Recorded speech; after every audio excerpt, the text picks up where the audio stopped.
हमारे 95% मीडिया ने वही किया जो छोटे बच्चे करते हैं, वही किया। उसी तरह उन्होंने, ऐसा लगा कि वो डर गए, वो जो उनको कहा गया वो उसी तरह चलना शुरू हो गए। जानवर थोड़ी हैं, टेम एनिमल्स थोड़ी हैं कि आप कहेंगे इधर को मुड़ जाओ तो इधर मुड़ जाएंगे, उधर मुड़ जाओ तो उधर मुड़ जाएंगे, ऐसे नहीं होता। अल्लाह ताला ने अशरफुल मखलूकात बनाया, जो चीज़ दिमाग में आती है और उसके साथ हम बात करते हैं। जहाँ में ये लगता था कि हमारी एस्टेब्लिशमेंट जो है वो पाकिस्तान की वफादार है, हमें ये लगता था कि हमारी एस्टेब्लिशमेंट जो है वो जो फैसले करती है, चाहे वो बंद कमरों में करे, चाहे वो बंद कमरों के बाहर बैठ के करे, हमें लगता था फैसले ठीक है, हम उन्हें अप्रिशिएट करते थे उन चीज़ों को। और लेकिन इसके बावजूद एक रेड लाइन उस दौर में भी थी, यानी जब इमरान खान के दौरे हुकूमत में सहाफ़ियों पे जो टॉर्चर के वाक़यात हुए या किसी को एक घंटे के लिए भी उठाया गया, तो हमने उसके ऊपर पूरा प्रोटेस्ट किया। मेरे आज भी बयानात मौजूद हैं, आप लोग लेकर जाइएगा, बेशक मैं आपको दे दूंगा कि कौन कौन सा सहाफ़ी जिससे बड़ा शदीद नज़रियाती इख्तलाफ है, जब उसके ऊपर अटैक हुआ या उसको ज़्यादती हुई तो हमने कितनी आवाज़ उठाई। आज तो ऐसा लगता है हर मुखालिफ आवाज़ जिसको दबाया जाए उस पर खुशियाँ मनाई जाती हैं, उसे जो है वो इंजॉय किया जाता है। अब इस माहौल के अंदर हमारे पास जो बाकी बचा है ना दोस्तों, वो सिर्फ है बोलने का एक हक, बाकी तो सब कुछ छिन गया। फैसले आप कर नहीं सकते, राइट आपके हैं नहीं, इकॉनमी आपकी पूरी तरह तबाह हो गई है, फ्यूचर किसी को यहाँ नज़र नहीं आता, ब्रेन ड्रेन हो रहा है। 8 लाख हमारे अच्छे लोग पाकिस्तान छोड़कर चले गए हैं, तो इसका मतलब है कि कंटिन्यूसली हमें दबाया जा रहा है और हमारे चांसेस कम किए जा रहे हैं आगे बढ़ने के। अब जब हम सब कुछ खो चुके हैं तो आखिरी चीज़ बची क्या है? बोलने का एक हक। अब वो छीनने की तैयारी हो रही है, हमारी आखिरी चीज़। देखिए, लोग भूखे रह लेते हैं, लोग बादुका तकालीफ भी सह लेते हैं, ज़्यादा टैक्सेस भी दे लेते हैं, लेकिन जब बात उनकी बात करने पे आए ना, उनके हुकूक के ऊपर आए, उनकी आज़ादी के ऊपर आए, तो फिर लोग रिएक्ट करते हैं। अरशद शरीफ भाई के बारे में, वो गिरफ्तार नहीं होना चाहते थे, मैं भी कभी नहीं होना चाहता, मैं हमेशा आज़ाद रहना चाहता हूँ, मुझे बिल्कुल शौक नहीं है गिरफ्तार होने का, मैं आज़ाद रहना चाहता हूँ हमेशा, लेकिन मैं आज़ाद मुल्क के अंदर आज़ाद रहना चाहता हूँ ना। ये तो नहीं हो सकता कि मेरा मुल्क जो है उसको जकड़ा हुआ हो और मैं यहाँ पे आज़ाद फिर रहा हूँ अपने उसी मुल्क के अंदर। यानी मैं खुला फिर रहा हूँ, जहाँ दिल कर रहा है जा रहा हूँ, गाड़ियों के अंदर बैठ के मौजे कर रहा हूँ, बड़े बड़े होटलों में जाकर खाने खा रहा हूँ, बड़ी बड़ी मीटिंग्स अटेंड कर रहा हूँ, और मुझे लग रहा है कि मेरी लाइफ तो सेट चल रही है और ये सब कुछ हो सकता है।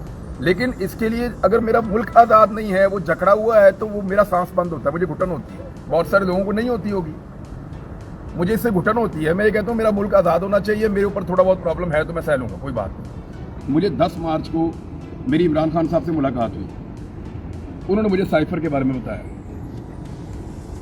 मुझे वो, जब मैंने इसके बारे में सुना तो मुझे पूरा यकीन था कि इमरान खान साहब ऐसी जुर्रत नहीं कर पाएंगे कि अमेरिका को जवाब दें, क्योंकि आज तक कोई कर ही नहीं पाया था पाकिस्तान में। मुझे पूरा यकीन था ये कैसे करेगा, कोई नहीं कर सका। इमरान खान भी एक पॉलिटिशियन है, एक पाकिस्तानी है, गोश्त का बना हुआ आदमी है, वो नहीं कर पाएगा। इस यकीन के साथ कि वो नहीं कर पाएगा, मैंने फिर भी उससे रिक्वेस्ट की, मैंने कहा खान साहब इसका जवाब ज़रूर दीजिएगा, अगर आपने इसका जवाब ना दिया तो मेरा बहुत बड़ा गिला होगा आपसे, वरना आपको मुझे ये बताना नहीं चाहिए था। अब मुझे क्योंकि ये पता चला है कि हमारी बेइज्जती की है अमेरिका ने, तो उनको जवाब ज़रूर दीजिएगा चाहे आपकी हुकूमत चली जाए। तो उन्होंने कहा मैं जवाब तो दूंगा, इमरान खान साहब ने कहा कि मैं जवाब ज़रूर दूंगा। जब मैं वहाँ से निकला तो मेरे साथ राणा साहब थे, वो उधर खड़े हुए। मैंने गाड़ी में बैठ के राणा साहब को कहा, मैंने कहा राणा साहब अगर ये इमरान खान ने जवाब दिया ना तो इसकी हुकूमत रहेगी नहीं, लेकिन जवाब इसको देना चाहिए, अमेरिकन को भी पता चले कि हम भी इंसान हैं यार, हम भी जीते जागते लोग हैं, हम गुलाम नहीं है, अपने दिमाग से हम लोग सोचते हैं।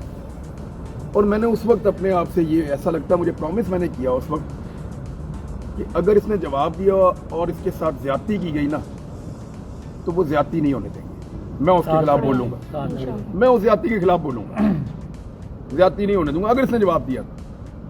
और उसने जवाब दे दिया। क्या बात, इमरान खान, वाह क्या बात, क्या बात, क्या बात। ये सिर्फ मेरे मुल्क का मामला है, मेरा नहीं है। मेरा अपना मामला होगा मैं बड़े आराम से सरेंडर कर दूंगा। मैं तो लड़ाई करने वाला बंदा ही नहीं हूँ, मैं तो झगड़े वाला बंदा ही नहीं हूँ। बहुत सारे लोग गवाह हैं लेन देन के मामले में। हमेशा मेरे घर वाले मुझे हमेशा से लेन देन के मामले में या कोई भी बात जब हो रही होती है, किसी चीज़ के ऊपर फैसला हो रहा तो मुझे उठा देते हैं। वो कहते हैं ये सारा कुछ छोड़ के उठ जाएगा। हमेशा यही होता है, हमेशा यही होता है कि जब भी कभी मैं बैठता हूँ तो मैं सारा कुछ हार के उठ जाता हूँ। तो मुझे उससे फर्क ही नहीं पड़ता, वो अल्लाह ताला और देता है। लेकिन मामला ये है कि ये मामला मेरा नहीं है। मैं हर जगह सरेंडर कर देता हूँ अपने ज़ाती मामले में, लेकिन मेरे मुल्क के मामले में मैं नहीं कर सकता हूँ सरेंडर, ना मैं करूँगा। या मैं कैसे कर दूँ? अब मैं आपको मिसाल देता हूँ। आप ये साहिवाल का एक गाँव ले लें, वहाँ का आम आप एक छोटा सा किसी किसान का बच्चा ले लें आप, वो पल के बड़ा होता है ना 25-30 साल की उम्र में, अगर कोई SHO या कोई ASI उसकी जमीन पे कब्जा कर दे रहा, वो कब्जा नहीं छुड़ाता। और एक वक्त आता है वो हार मान लेता है कि यार मैं ले ही नहीं सकता, दफा करो, क्या हो गया। यही नॉर्मल आदमी है, यही नॉर्मल आदमी। अगर आप 18 साल 17 साल की उम्र में फौज में भर्ती करवा दें और ये बंदा 25 से 30 साल की उम्र में जाके बॉर्डर पे खड़ा हो, तो ये अपने से 10 गुना बड़े दुश्मन से मुकाबला कर रहा होता है। क्यों? जिम्मेदारी, जिम्मेदारी। वो अपना सारा कुछ हारने के लिए तैयार था इस वजह से कि यार मेरी जिंदगी बच जाए, अल्लाह ताला मुझे और जमीन दे देगा या मैं और कुछ कर दूंगा। लेकिन वही आदमी जब एक रिस्पॉन्सिबिलिटी के साथ बॉर्डर पे जाके खड़ा हुआ है, फिर वो एक कदम पीछे हटने के लिए तैयार नहीं है, वो जान भी देने के लिए तैयार है। और यहाँ उसको मिल भी कुछ नहीं रहा, क्योंकि बात अब उसके मुल्क की है। यार जब तुम लोग ऐसे सोच सकते हो तो मैं ऐसे क्यों ना सोचूं? कॉपीराइट तो नहीं है मुल्क का तुम्हारे पास कि तुमने इसका भला सोचना है। मैं अपनी जगह पे रह के, मेरे मुल्क की लड़ाई है, मैं अपने तरीके से लड़ूंगा, और मुझे जहां लगेगा कि ये बात गलत हो रही है तो मैं उसको रोकने की कोशिश करूंगा। हाँ, ये मुझे बताएं कि जब आपका कभी मेरे साथ जाती मामला हो तो मेरे पास चल के आए, देखे, मैं आपको बताता हूँ कैसे मैं अपना हक छोड़ता हूँ आपके हक में। मैं छोड़ दूंगा, लेकिन जब मेरे मुल्क का मामला होगा 1 इंच पीछे नहीं हटूंगा और 1 इंच आगे आने नहीं दूंगा। आपके साथ इंशाल्लाह। ये मेरी गुजारिश है सिर्फ। और मेरी कोई इसमें मैं आप सबके सामने बैठा हूँ, इधर मेरे से बहुत ज्यादा पहलवान है लोग, मैं बिल्कुल नॉर्मल आदमी हूँ। ये मुझे ट्रीट करते हैं हार्डकोर क्रिमिनल्स की तरह, जमीन पे सुला देते हैं, कभी बेल्टों से मारते हैं, कभी कुछ करते हैं। इधर मेरे घर के पीछे, ये दीवार के पीछे इन्होंने आदमी मारे लाके। इधर ड्रोन ऊपर आते हैं, मेरे बच्चे पहले हम शुरू में देखते थे, अब तो पीछे पीछे भागते हैं जब ये ड्रोन लेकर आते थे। इधर क्रेन भेज दी मेरा घर गिराने के लिए।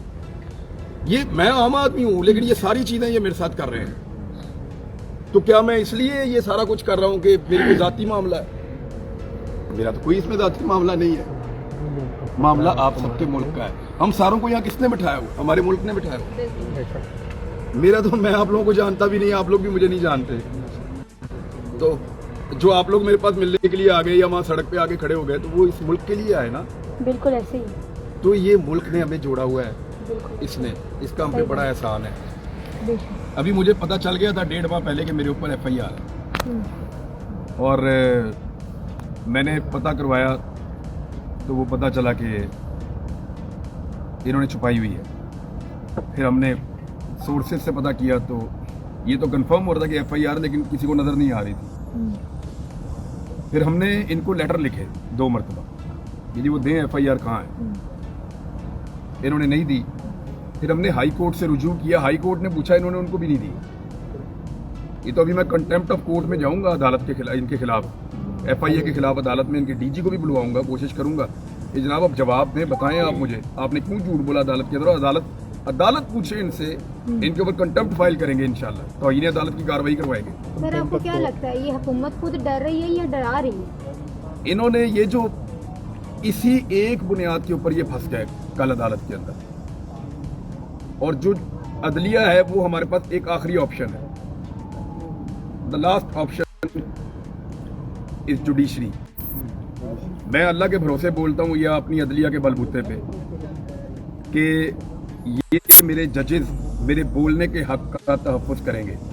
मैं कोई लिमिट क्रॉस नहीं कर रहा, किसी को गाली नहीं देता मैं। आप लोगों ने कभी मेरे मुंह से गाली सुनी है? आपने कभी ये सुना हो कि किसी की निजी जिंदगी का कोई स्कैंडल बाहर आया, मैंने उस पर कोई वीलॉग कर दिया हो? मुझे एक फोन आया थोड़े दिन पहले, उस शख्स ने कहा सर मेरे पास 2014 से कुछ वीडियोस हैं और मैंने वो रखी हुई हैं और मैं अपने आप को बड़े खतरे में समझता था no this is the time कि मैं पाकिस्तान में नहीं हूँ तो मैं वीडियोज़ आपको दे देता हूँ। उन लोगों ने आप पे बड़ा जुल्म किया है जिनकी वो वीडियोज़ हैं। मैंने कहा वो कैसी वीडियोज़ हैं, कोई लूट मार कर रहे हैं उसमें, कोई साजिश कर रहे हैं, कोई इस तरह का। उसने कहा नहीं ये नहीं है, वो उनकी निजी ज़िंदगी के बारे में बड़ी अजीबोगरीब किस्म का वो कंटेंट है, वो वीडियोज़ हैं, तो वो आप ले लें। तो मैंने उस आदमी से ये कहा, और मैं सीरियसली आपको कह रहा हूँ क्योंकि मैं माइक से सामने बैठा हूँ, ये मेरी रोजी रोटी है, मैं यही काम करता हूँ। मैंने उससे कहा भाई आप इसको डिलीट कर दें, आपने इसको 8 साल तक संभाल के रखा अपने पास, आप इसको डिलीट कर दें। वो कहता जी मैं आपको देना चाह रहा हूँ क्योंकि आपके साथ इन्होंने बड़ी ज्यादती की है और बार बार की है, तो आप इसको अब ये बम फोड़े आप। मैंने कहा भाई इसको डिलीट कर दे, तू इनके ऊपर पर्दा डाल दे, अल्लाह तेरे पे पर्दा डाल दे। तो इस बात को लोग, मैंने आज तक किसी की निजी जिंदगी पे स्कैंडल्स आए, इन सारों के आए, बहुत सारे लोगों में नाम भी नहीं लेना चाहता, मैंने कोई बात ही नहीं। आप गौर करें जिन मुल्कों में सहाफियों की हालत बेहतर है वो मुल्क भी बेहतर है, बिल्कुल ऐसे। और जहाँ पे सहाफियों की हालत बुरी है वो मुल्क भी ऐसे ही है। एक और बड़ा मजे का वाकया हुआ, मैंने किसी को बताया नहीं है, मैं नाम नहीं दूंगा किसी का भी। मैं गया तो एक दोस्त ने कहा सर मैं होता ना उस दिन जिस दिन आपको यहाँ पकड़ लिया था मैं आपको निकाल देता। साथ ही उसके पासपोर्ट में वहाँ आ गया कि मैं, फिर मेरा नाम है।